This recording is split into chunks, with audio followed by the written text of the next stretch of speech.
This is not financial advice. The views of our guests in this podcast episode don't represent Web3 Philippines, but are a way to have an open discussion about Web3, blockchain, and technology to widen our horizons. What we need now are more people that could find problems that are worth solving so that we could actually create value. I know that majority of the capital in Web3 gaming is being poured into AAA games. I'm sure you guys know that. Like the only games that we look forward to in Web3 are the ones that look very cool with 3D, Yeah. massive gameplays.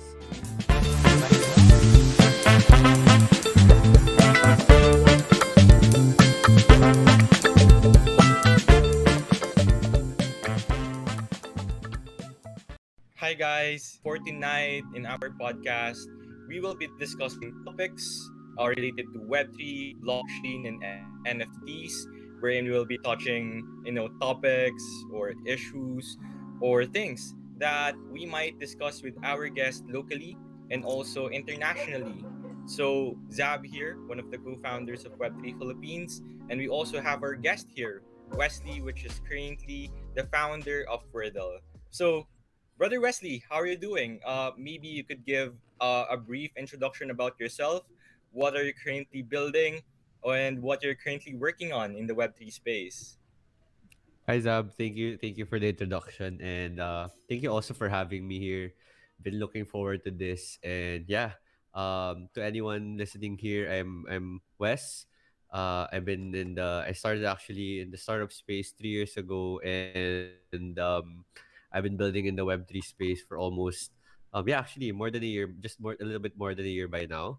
Um, and currently I'm actually building Wordle. I'll talk a bit about that later on. But what I've been doing for I guess the longest time was work at different startups, advise early stage startups, particularly for growth, marketing, sales, and typically startups that sell to other businesses, mga B2B. Yeah. So those kinds of businesses. And then I also did a little bit of angel investing. So I invested in the likes of Mad Eats, Avin School, who later on got into Y Combinator, and then Mm, also currently advising Shipmates and Peddler, who also raised a few $1 million in their seed rounds. And now I'm helping some other startups also fundraise. And yeah, mostly that's it. And then I guess my latest project prior to Wordle was Playdex, and I was there with Nadan, Berna, and we were able to like from our guild experiences doing being in the play to earn space build something for gamers, and it's a rental marketplace for NFT gaming assets. And we were able to raise a solid seed round, sorry, actually a pre-seed round at 2M, and since then never looked back to building in Web3. got it.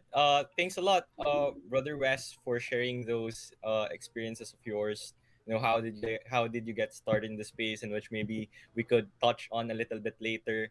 And Mm. I really appreciate you being here, accepting our invite for this podcast. And I really hope that we could be able, to add value into our community and also to give, valuable insights in which they could use to become more equipped on navigating in the Web3 space. So maybe our audience are curious about what Wordle is, and maybe you could give like a short or a brief introduction about what Wordle is all about, how they could maybe get started on it, maybe touching on it a little bit, and how did you come up with the idea of building it?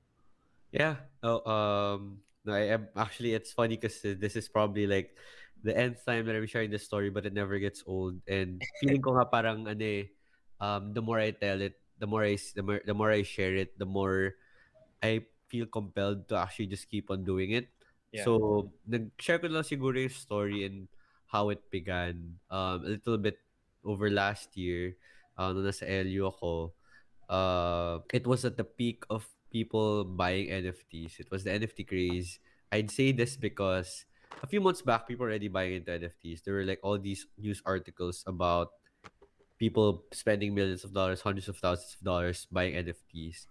But it was at December to January when I saw friends who didn't even know what blockchain, Web3, crypto, or didn't have crypto assets, but would buy NFTs. So I knew, wow, everyone's like really kind of in the truest sense of the word aping into this NFT craze, right? And I was at the dinner table and I'd have a conversation with two groups of people in the same dinner table. One group would be talking about the NFTs that they bought and how happy they were, how proud they were that they were able to find a gem of an NFT, how cool it looked like, and how it represented them. But on the other side of the table, there were people who would talk about a particular game and they'd be like, "Hey, nakailang try ka today? Nahulaan mo ba yung word? Na Yeah. ilan? Twice? Three tries? Ganyan." And those groups of people would all be, into startups, also digitally savvy. But I'd ask the group of people who are playing this new game called Wordle, Wordle. and with an O, and I'd ask them, have you considered trying to get into NFTs or Web3 or what into this thing? And they'd respond saying, no, it's so technical. Hirap, parang ayoko, hindi ko magets. Masyadong mahirap intindihin. Wag na lang. Yeah. And that puzzled me because these are people who knew how to use their phones, a smartphone, and could Yes. access the internet to play a game. And it only takes a few steps to understand what NFTs could be. And it dawned on me then, or at least I wanted to answer the question why.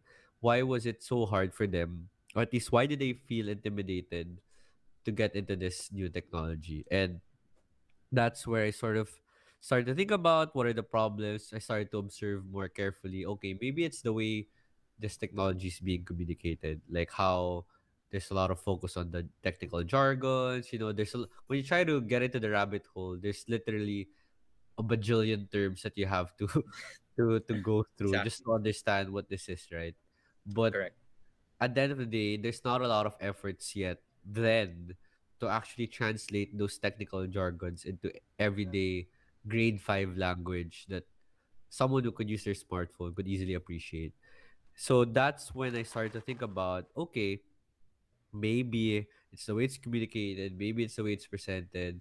And if a game like Axie Infinity, a little bit more complex than the normal game, but still simple, was able to onboard hundreds of thousands, even millions of people into Web3, what if I could do it with something even simpler, like a puzzle game? A puzzle game that's something that they're already familiar with, which is Wordle. Yeah. So that's when I started to build Wordle. And Wordle's vision really is how we could use hyper casual puzzle games or hyper casual games to build to onboard people into Web3. And I say this because I know that majority of the capital in Web3 gaming is being poured into AAA games.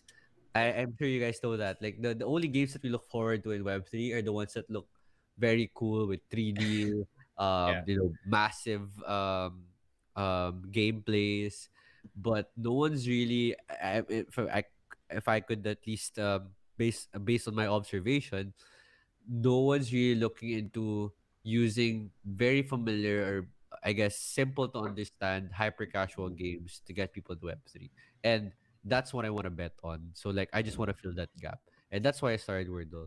So Wordle, technically speaking, is a fundraising NFT project. So it's basically a tool for me to build a community that supports this vision of using hyper casual games as a way to onboard mass numbers of people into Web3 and using hyper casual games. So, um, yeah, that's basically it. So it's an NFT project, but the experience is very much different. And I in a way that I integrated the hyper casual experience into the minting process.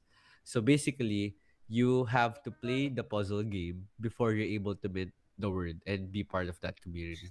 So it's not as simple as get into whitelist, click mint at the perfect time, and then get the NFT that you want. So there is a filter which is being able to actually play the game and solve the puzzle correctly. Yeah.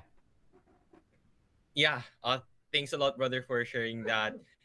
First of all, I really love what you're building. Now, since our first discussion, I think last December, and I think one of the very parts of the thing that I like about Wordle is really the mission, that you have. Since I think you pointed out something very well earlier regarding, a lot of projects, a lot of games, or maybe a lot of products right now in the Web3 space, kind of tend to scream a lot of jargons, but they tend to scream, okay, we're Web3, we're NFTs, we have cryptocurrency, throwing a lot of jargons and technicalities to people. And on the side of the team, it might feel good, diba? In such a way that they think that they integrated a lot of technologies on their product or on their tools or in and on whatnot, right? But it tends to kind of provide more friction in terms of onboarding more like users and more uh, individuals, especially those who are not really familiar with those kind of terms and with those kind of jargons. So I think the mission that that Wordle has is is really in such way that it kind of provide a way for people to onboard the Web3 space without them even knowing that they're already onboarding in the space, and providing a gateway for them to be onboarded without knowing that they're already onboarded, without dealing with a lot of technicalities, without uh, understanding a lot of jargons and terminologies. And I think that could be like a segue for a question as well. So with that, with that being mentioned, do you think that there is currently a challenge for the current user experience and in user interfaces of most Web3 projects and products right now in the Web3 space? Yeah, I think the clear answer to me is always yes, or has been always yes. Until today, primarily because of how, at least for my project in particular, I wasn't able yet to develop a way in which you could play the game using crypto. Obviously be in the blockchain, but Yeah. not have to get a MetaMask, how to put crypto in your MetaMask, Yeah. and then there are a lot of steps to get onboarded in that sense, which I think is what hinders a lot of people to even just try it. There's a lot of friction in the user experience, and even I guess at the start of Axie, it was fairly similar, right? It was a lot more complicated before they released the Ronin network, and that's why personally I'm looking into different distribution channels for the hyper casual games that we'll be developing. So as I mentioned, Wordle is the proof of concept of this idea. Like if people believe in it, if people from the community, enough people believe in it and support it through, I guess, playing and being able to fund it, but the majority of the resource really going to be poured into developing a more seamless user experience into playing these hyper casual games that are powered by Web3. So I'll give you an example, but I'm not promising that this is what's gonna happen. I'll just give you an example. Yeah. Suppose we partner with G Crypto, and suppose they're a distribution channel for our Web3 games, the hyper casual games. People already use Gcash, people already in the app, and I could integrate puzzle games within the app, within G Crypto, that people don't realize, oh wow, okay, there's a fun puzzle game. It's like time zone, like there are different games I could play here and I could win rewards by doing well in these different Yes. games. Because I'm already in a Web2 ecosystem, I already have my money in there. I could enter the games, I could pay to play the games, and then secondly, I could redeem the rewards within the same ecosystem easily. But all of those in the back end are actually powered by blockchain. The verification, the identity, and everything.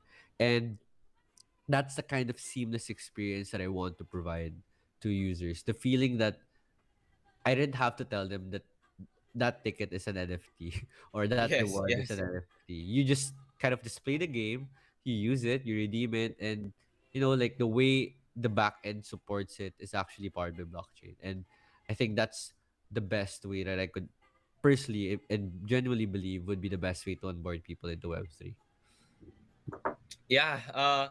Totally, brother. I think most kind of like founders in the space or maybe individuals in Web3 kind of really want to parang separate Web3 to Web2 to Web3, right? Parang they really want it to be differentiated, like throwing off all of these terms, all of these complexities, right? But I think we share the same goal of kind of like it's just the internet, right? It doesn't need to be Yeah, like Web 2 or Web 3 or exactly. Web 4 or whatnot. It's just the internet, right? And I think Exactly. the goal here is really removing the line that differentiates the two, right? In which people is just using it. It's just the internet. Yes, on our end, diba, we're kind of more knowledgeable in the space. We could definitely differentiate two technologies. But on the user side, I think talagang we kind of share the same goal of not kind of really differentiating the two because it's just the internet, and maybe that way we could serve uh you know users best and be able to provide a more frictionless or a an environment wherein any of those complexities doesn't necessarily exist, or they would need to have a much longer learning curve just to get onboarded in the space. I think Right. maybe we could also talk about brother Wes, kasi nandito na rin tayo sa like onboarding, right? Onboarding Web3 and the frictions currently that we see in onboarding in the Web3 space. So what I usually kind of ask guests then in like podcasts or AMAs is their journey on how they kind of get onboarded in the space and what get you interested. Kasi on my end, parang I know that when I did started, in the space, that there's really a lot of frictions that I do encountered, going through it, starting with trading, understanding different how do crypto works, even transferring an asset, diba? Transferring a crypto requires you to understand what networks or what network would be the one you would use, right? And messing that up would mean that your funds will also be lost. So, parang those are kind of frictions that I also encountered on my own. Or maybe you could also kind of share the things you encountered and when you first get started, and how did you get started and who encouraged you to look into crypto? Yeah, mine isn't that special, I'd say, in a way that it's common to a lot of Filipinos who got into NFTs through Axie Yeah, Infinity. you're asking. I did know about crypto since 2017. I've been just reading through it because I was already interested in tech and in startups. It's just more of something that okay, I wanna just continue to learn about it, understand it, but not really get myself into it. I did buy some few bitcoins. Just obviously, I still wasn't earning then. I was still a student, so I didn't couldn't buy a lot. But I was just trying to get my hands into it, but not really as much. But I really got to dive deep into it when I tried Axie Infinity, and later on got myself into NFTs, buying these NFTs. But from the start, I had the full intent of just understanding. Like I knew that I wasn't committed to trading or profiting from Yeah, these assets, but I knew that okay, if this is what people are talking about, I think it's just my responsibility to just try to understand. And man, it was really hard. Like it was hard in a sense that there's so many content that you can just go on the internet and not be sure which one of them is telling me the correct answer, teaching me correctly. yeah, So what helped me was actually see it from a builder's perspective rather than just speculator's perspective. And that's when I got to really appreciate it. So I started to watch E16Z's Crypto Startup School, and with the intent of seeing, okay, what are the problems that yeah, that surface, or what are the opportunities that are presented or that become apparent because of Web3. And that's how I really got to understand, or really got to say that I was on board into Web3 when I had a deeper understanding of why do I have to be on board into Web3. I think what needs to be clear, and what I want to share with the audience is that there are two schools of thoughts in to Web3. Obviously, there are people who are like like really believe in the technology, like it will kind of like solve a lot of problems, like this is yeah, this yeah. is this is the way to Yeah, go. this is it. Yeah, but there's still the other side that are hesitant because of all the risks that it uh I guess poses to a lot of people. And admittedly, there's really a big challenge into communicating what the utility of this technology really is. It's like it's if you listen to even the best speakers about Web3, it's kind of hard to actually articulate in a very simple manner Yeah, what is it gonna be What's useful for? Yeah, what is it gonna be useful for? yeah, What's the benefit of owning an NFT? Why do I need things to be on the blockchain? And I think what's happening right now is sort of like we have this technology and it's cool, it's great because it offers a lot of security and scalability. And I say this because I just read about more recently about the zero knowledge proof, and it, nice. it it talks about how we can make transactions in a secure and scalable manner without having to provide that proof. But at the end of the day, when you talk to an average person, what does that even mean? Like, what does it Yeah, yeah, really, how does it really impact them?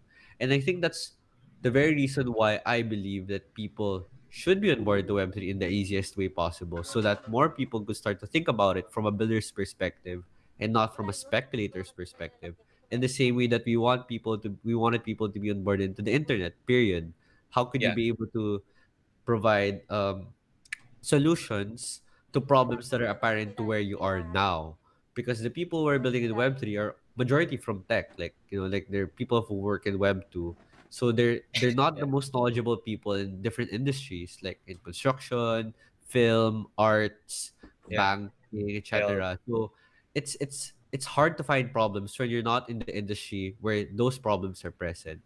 And personally, that's why I think people should be on board to Web3, and how people should be on board.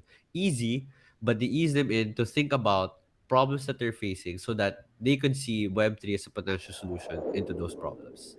Yeah. ayun. So thanks a lot, brother Wes, for giving that response. So I think you pointed out very well with regard yung ano rin kumbaga parang one of the gateway then that Filipinos have with regards to anything regarding Web3 and crypto, and that is Axie Infinity, right? And I think one of the things then, or one of the reasons siguro that Axie Infinity is kind of kind of like been a gateway for Filipinos is that it's a game, right? You don't really need to understand a lot of technicalities to kind of play a game, or uh to understand how the game mechanic works, right? It's a game, so parang it's easier for people to grasp, and parang it serves as a gateway for a lot of Filipinos. And I think if you will be asking like Filipinos right now in the Web3, they either like give only two answers. It's either they bought Bitcoin around 2016 or 2017,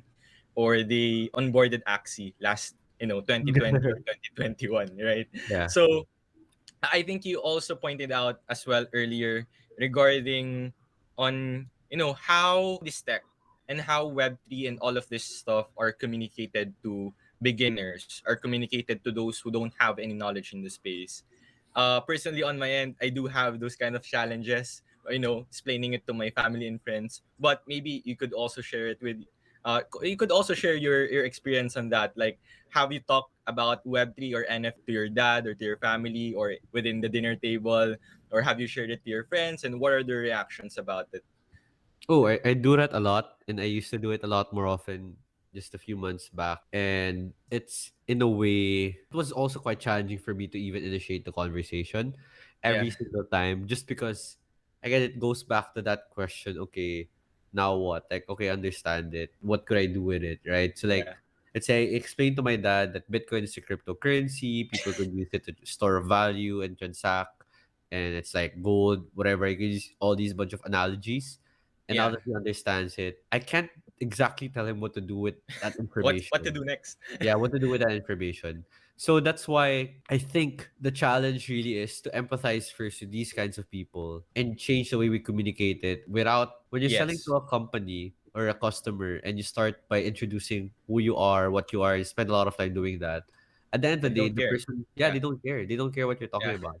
So if suppose I change the communication to my dad, and this is how I would explain it to him now, Dad, my brother is in Canada and he sends over money once a month to our family through Western Union. Did you know that you could actually save a lot more on transaction fees yeah. if you transfer the money using crypto, like from Canada to where you are now, and then convert it to the bank? It would actually cost a lot less and be almost instantaneous. You could actually see it Yes, in your bank account in less than 10 minutes.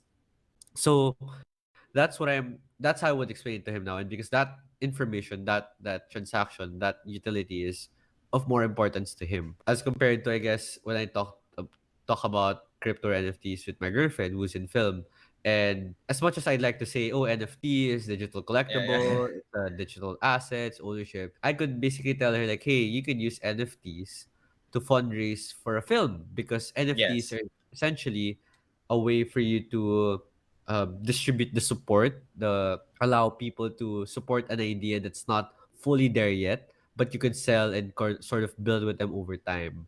And a film is one of those perfect examples that you could get a community, a fan base that Yes. Yeah. immediately support you towards that creating that vision. And it's been done by several projects Yes. already.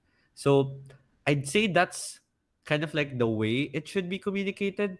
Whereas before it would be, like a lot of, okay, buy into this and then you can make a lot of money. I think that's the easy, that's Yeah. always Yeah. been the easiest, right? Like buy Bitcoin, you'll make money in like a year. Or buy this crypto, buy this NFT, and you'll make money. That's always the simplest way Yeah. to explain it.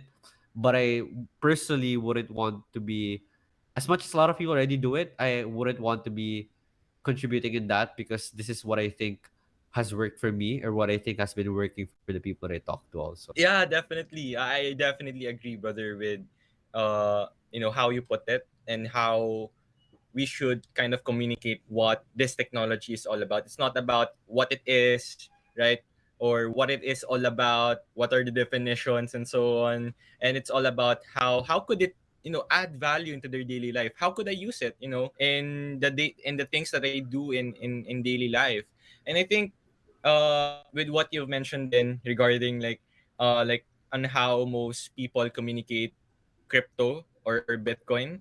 Kumaga parang we're not telling or we're not saying that it's wrong, it's the wrong way or it's a bad way, right? Na Yeah, we communicate that Bitcoin kind of provides a medium for investment because we could not discount the fact that it's also like a store of value, right? We could use correct. it as a part of our portfolio as an investment medium. But I think I definitely agree with what you mentioned regarding on maybe we could change that now in 2023 we're in maybe instead of telling people that it's a get rich quick scheme or it's your only way to be rich or to get rich. I think the best way would be really what you've mentioned earlier, really stating or really kind of communicating it that this technology specifically could add value to you because you could do this with that, right? Or you could Mm-hmm. utilize this you could utilize NFTs, right, to do this, to kind of fundraise. You mentioned films or to transfer funds from one country to another without any in any kind of third parties or dealing with remittances or Mm. days and days of waiting until that funds arrive with 10% or 15% fees, right, cut been deducted on that fund.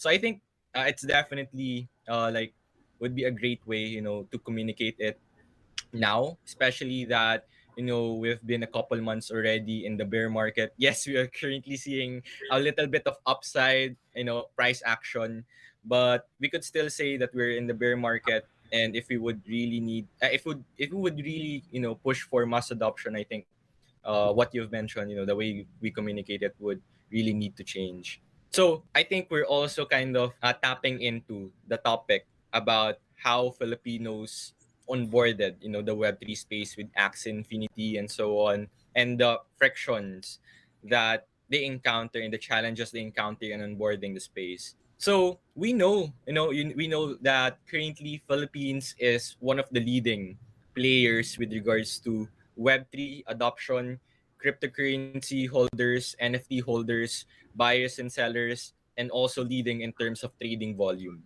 Right? We couldn't discount that. So what do you think would be the kind of skills or knowledge that Filipino needs in order to remain at the top, in terms of those metrics, and to make sure that we will be the one who will be leading the next technological revolution in the Web3 space?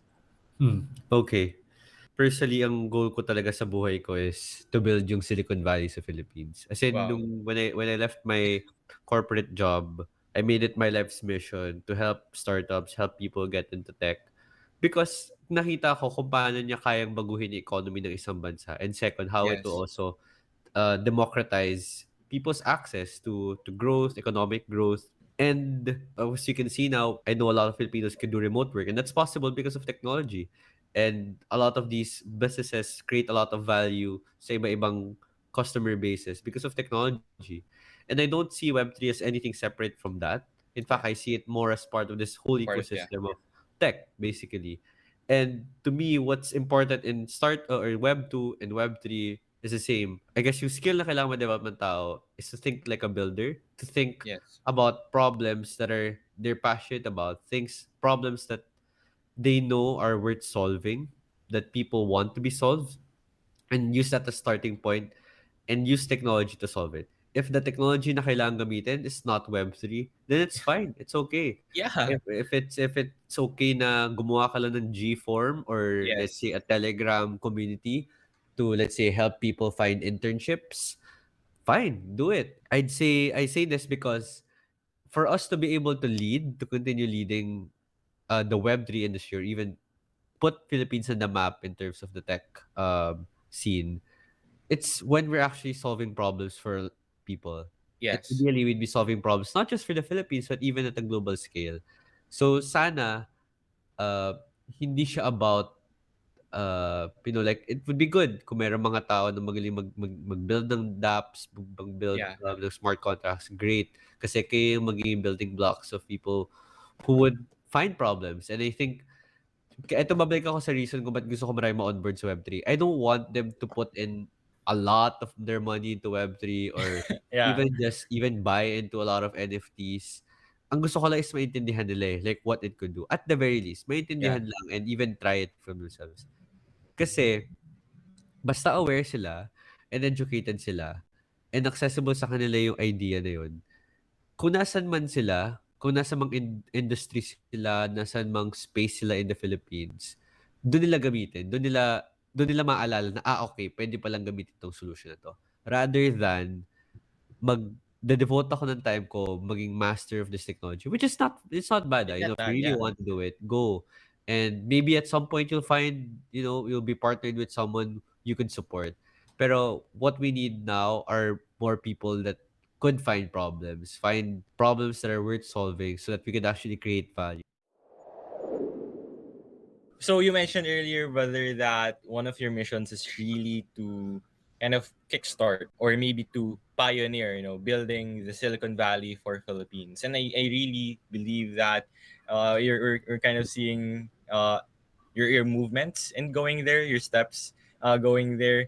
And you also mentioned earlier regarding the kind of topics that we commonly kind of touch in with regards to Web3, crypto, and NFTs here in the Philippines. Diba? Tulad na na-mention ko earlier, we're the leading in terms of trading volume, but with regards to innovations and products and solutions, medyo wala pa tayo doon in terms of that metric. Kumbaga comparing Philippines to India, to China, and to other neighboring Southeast Asian countries like Vietnam, Korea, and Japan. So, with regards to trading, with regards to investment, talagang we're number one. We're at the leading top two, top one. We're in that kind of position in terms of those metrics. But with regards to building or innovations, medyo wala pa tayo dun, or medyo I would say we're on the way to go there. So I think what you really mentioned in terms of kind of maybe we could change the narrative, right? Maybe we could change the narrative na Web3 is not only for investment medium wherein you could put money into, right? It's not only something that you could 10x or 100x your money, but it's also like a way for you to kind of solve problems in the world. And what do we mean by solve is that kasi I think you could also agree with me on this, na kumbaga we kind of see a lot of projects right now in the space wherein parang ini-integrate lang nila si Web3 for the sake of integrating it. It doesn't really solves anything, doesn't really parang improves the efficiency of something. Parang it's just there for the sake of being there. Kumaga parang just for them to highlight its Web3, or just for them to highlight that to VCs or investors. Or have you seen those kind of projects? I think we couldn't name any on this podcast, but we're kind of seeing that those kind of parang initiatives currently na parang ini-integrate lang si Web3 for the sake of being there, or having it on their product, but not necessarily improving something, or increasing the productivity or efficiency of a certain operation. I definitely agree. And that's why dapat clear Yeah. kasi sa builder sino yung audience eh. So for example, I would be I would be shooting for the stars if I'd say yung Wordle right now is for newbies. For As much as newbies. I'd want to get newbies on board talaga, and that has always been my goal, mahirap because the way it's built right now, there's MetaMask, and I Yeah. know just to get your money into MetaMask is already incredibly hard. And that's why it's what's clear to me is this is a fundraise. This is a way for me to get community people from Web3 already to support in my vision. And Yes. what is to be built afterwards is a seamless version of it na, like I said, to build hyper casual puzzle games that is powered by Web3. And I guess to answer the same question na lang din, no, parang totoo, like do we actually need Web3 to power those hyper casual games, right? I'd say yes in a way, primarily because the incentives they could Yes. get, or the rewards that they could get. I want to give them the power to actually own it, and to Yeah. be able to transfer it to whatever platform, be able to share it to other people without having to rely on a centralized app like, let's say, Gcash, ganun. That they be able to trade the Yeah. tickets directly as a peer-to-peer, than having to ask someone to validate that transaction for them centrally. So in a way, on the personal goal perspective, what I want to accomplish, hey, haha, may crypto ka na, haha, may NFTs ka na, pero hindi mo alam, Yeah. hindi mo Yeah. alam. Di mo alam. Yeah, Uh, you're already in Web3, but kumaga parang the best way, going through is to understand that yes, di ba? Yes, Web3 could solve, some major problems that we have now, but it doesn't necessarily solves everything in the world. Everything na meron tayo right now. Maybe mhm. you could also give your thoughts on that, brother, kasi parang currently, like, people do have this kind of misconception that I want to put the centralization in every part of in every part of the world, or in every part of my daily life. The way I drink, the way I eat, it should be decentralized, right? It should be Web3. So maybe you could also like give your thoughts or insights on that, brother. Yeah, no, it helps a lot when, I guess, if you're in the space, to be open to seeing the other extreme, where people are hesitant about Web3, Yeah. what are their fears, what are their negative assumptions or perceptions towards the technology. And I think it's really great to be right smack in the middle of those two, because you could see both sides. If you could see it objectively, and you could take both sides constructively and receive them with, okay, I get this side, I get this side, I get why they're trying to be like that. I think that's where I want to be. So it's not that I'm judging both parties. It's not that Yes. Yeah. I'd say, oh, that's wrong, that's completely wrong, or you shouldn't be thinking that way.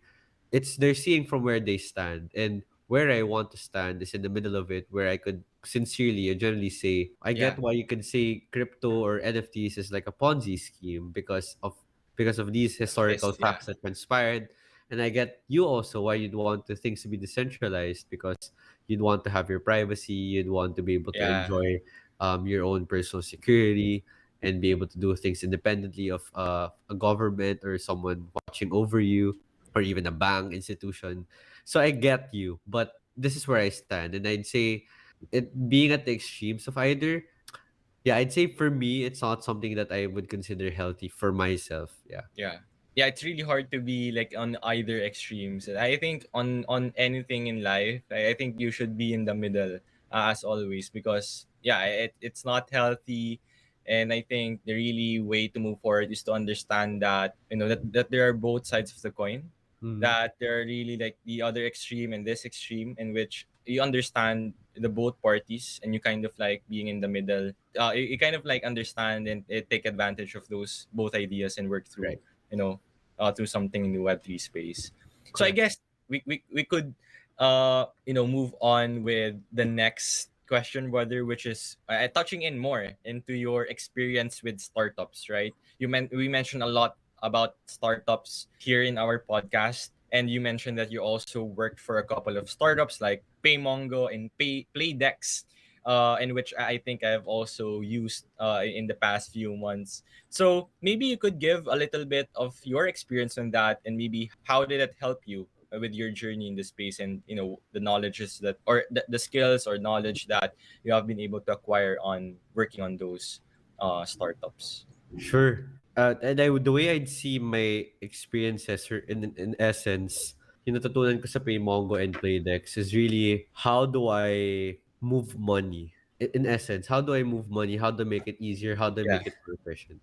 And from a Paymongo standpoint, natutunan ko doon is like how I guess a lot of these problems could be solved by providing APIs to different e-commerce businesses, online businesses so that they could receive credit card payments, they could receive Yes. GCash payments, and mas madali yun for them and mas madali rin for the customer kasi sila they don't have to do the manual routes, you don't have to send back and forth messages to prove Yeah. the payment has been transacted, right? And a lot of my experiences naman in startups when I joined Paymongo really is that syempre yung mindset is like konti lang resources natin I mean we're Yeah. not a lot of people here, we're not a big corporation, let's not be Yes. bureaucratic, so let's just get things done. And that's the kind of mindset that that's the kind of culture that I really enjoyed working there, and which nadala ko rin yun working at Playdex, where we're also a very much small team and where we just try to get things done.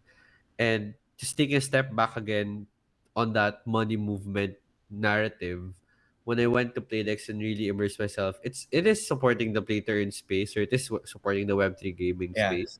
Playdex is providing an infrastructure so that mas maraming gamers or even games could interact with each other much more seamlessly, na mas madali.